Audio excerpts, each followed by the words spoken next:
I grew up with two parents who struggled with alcohol and addiction.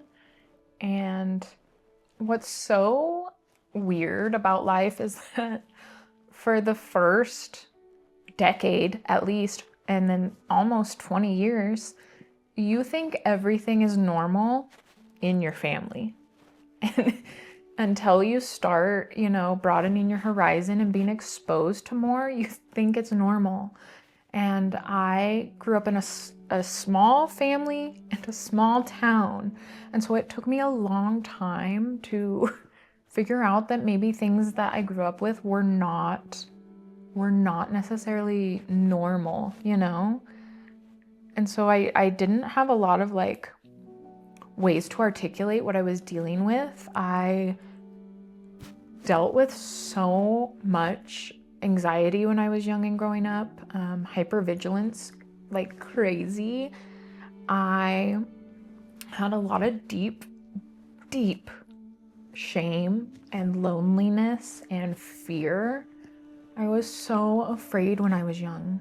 And obviously, until you start to get older and exposed to different families, different people, you don't know.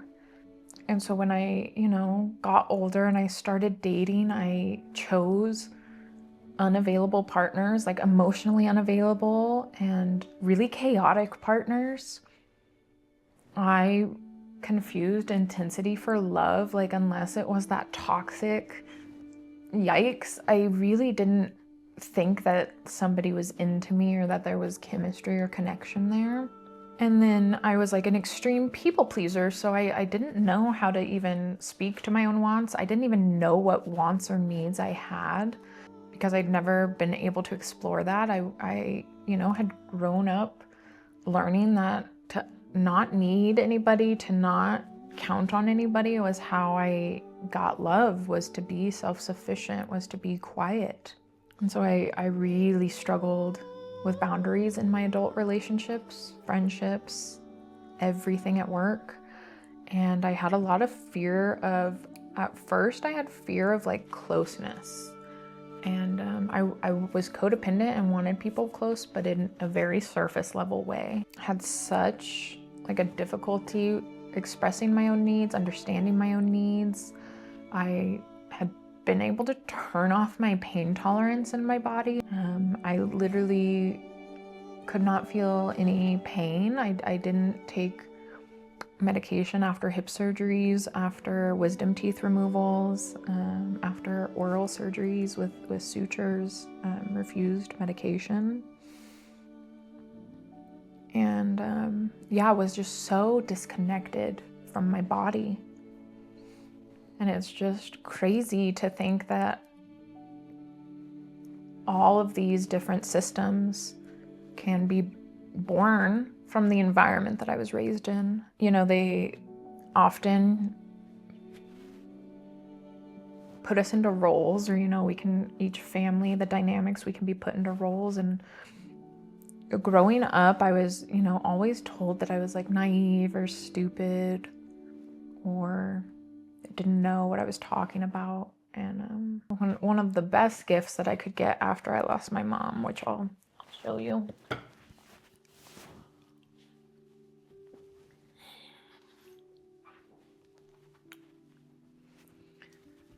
One of the best gifts she could give me was this book that I found when she split up from my dad about 10 years ago for the final time.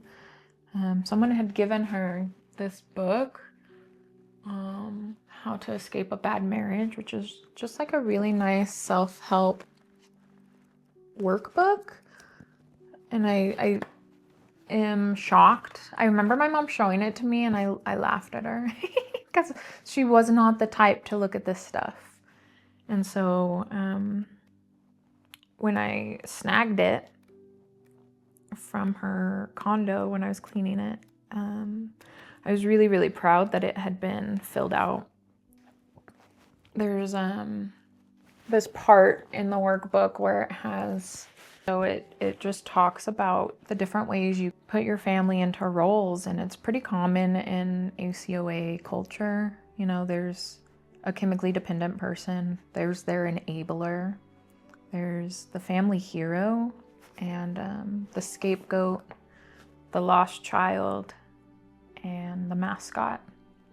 What truly changed my perspective on my life was that my mom labeled me in here as the family hero, and whose behaviors are successful, performs well, independent, expresses feelings, perceptive, and helpful. And it honestly just gave me a perspective shift. I think growing up in a family where I was the scapegoat a lot of the time, and I was told I was crazy, and they always used to make fun of me for being dumb or stupid or not knowing stuff. And I can see that I was just up against the addictions, you know? And addiction is tough. It's a tough cookie. I just want to say that you have more capacity than you think.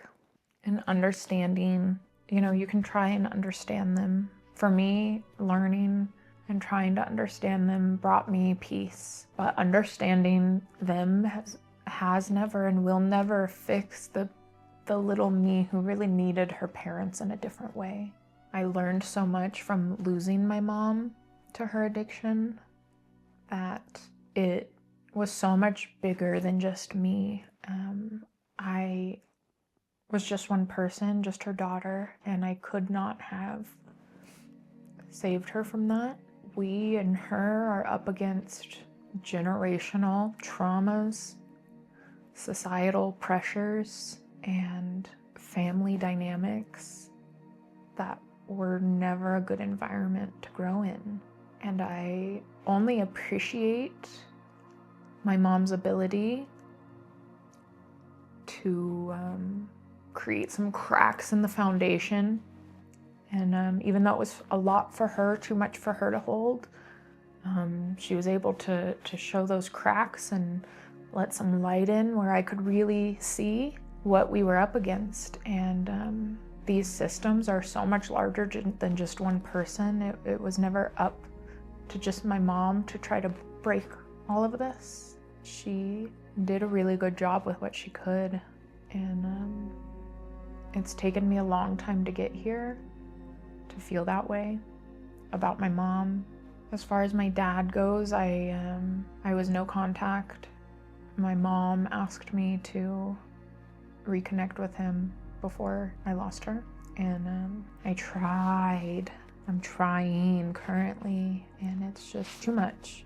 It's not safe for me emotionally. You know, they say these people never change, and it's true. And my mom was growing, she was changing, she was in there, she's trying. My dad does not try. I don't feel connected to him. I don't see any change, and it's just too much for me. There's no alignment, and that's okay. And that's what needs to be okay. You are allowed to make these decisions as an adult. This is your life. You've got to make sure every decision you make, you can go to sleep every night comfortably making those decisions and protect yourself. I hope that you find clarity with the decisions that you have to make. Now, as much as I can, I try to remind myself that it's okay to rest. I'm allowed to be calm. I can notice when I'm bracing, and I am allowed to relax. I am not in that environment anymore. And it honestly has taken me 13 years of not living with my family to finally calm my nervous system down from 20 years of living with them. Obviously, I was making some mistakes along the way and not doing things to calm my nervous system, but I truly feel like I'm there now. You are safe to feel present in your body And you're allowed to stay present in your body. You don't gotta go anywhere. You don't have to go anywhere. You're allowed to take up space. You are meant to be here. You are not responsible for anybody else except for you. And it took me until the death of my mother to figure a lot of this out, for the last little pieces of all this to get integrated. But I promise you, if you are struggling, if your parents are struggling, you have to focus on you. You are the most important piece here. You cannot put anybody else's mask on until your oxygen mask is on. I hope you feel safe. I hope you're on your way to safety. And I am so proud of you for even questioning your foundations, for seeing the cracks in the foundation, for letting light come through. I'm so proud of you. I hope you have a wonderful day. Bye.